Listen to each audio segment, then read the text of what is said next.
Breaking gay news for the first time in U.S. history. Disturbing warning coinciding with Pride Month today. I am so sorry to report. The Human Rights Campaign declared a state of emergency for LGBTQ plus people in the United States. The Human Rights Campaign, for example, they've been around since about 1980, but they recently, in the year 2023, June 2023, declared an unprecedented state of emergency for LGBT rights, saying like this is like never before. Look, I wasn't alive in the 80s and 90s, but I was born in 97, but I'm literate, right? So I know that to be an absurd statement, but as somebody who lived through it, how do you even respond to a statement like that 2023 is somehow worse than the 80s and 90s for gay and trans rights? It's just laughable. It's so preposterous. That said, it is true that the war that the LGBT movement is now waging on the core animating principles that were responsible for its success in the first place, namely the idea that adults have the right to live their lives however they want, the way it's deliberately now expanded into talking about people's children and what should happen to children, even suggesting that people who have children who are confused about their gender or dysphoric in their bodies have the legal responsibility to provide them with medical care that will change their bodies permanently. And if they don't, they can be accused of child abuse and have their children taken away from them by a state that has decided that they know better for what those people's kids than those parents do themselves. Or just increasingly playing with the fire of talking about we're coming for your children. That video from 2021, the San Francisco choir, the gay choir that I'm sure you've seen, which was all about we're coming to take your children. Of course, it wasn't about we're pedophiles and we're coming to molest your children, but it was playing on that fear deliberately, which is something, you do not do if you're a minority group trying to persuade people. We spent a lot of time trying to uproot that stereotype because it's based on so much instinctive impulses. I have kids now. I'm a father, I'm a parent. I understand how visceral the impulse is to protect your kids from anybody that you think is going to endanger them or threaten them or put them in any kind of harm's way.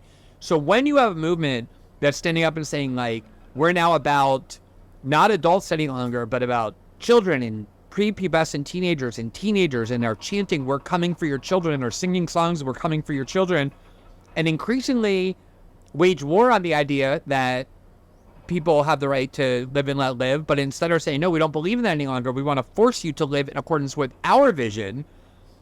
What's happening now is that even the gains that have been won are now starting to be threatened because the culture war has been reopened. There was a consensus in the culture war. You can go back and look at 2015, even before Obergefell, the Supreme Court case that ruled that same-sex marriage is a constitutional right. The trend overwhelmingly, as you probably know, Brad, was that states were democratically enacting same-sex marriages. Very few were going backwards. Public opinion polls were showing large majorities of Americans in favor of same-sex marriage, including young conservatives, demographic groups that had traditionally been opposed, even the ones that were still opposed. All the trends were in the positive direction.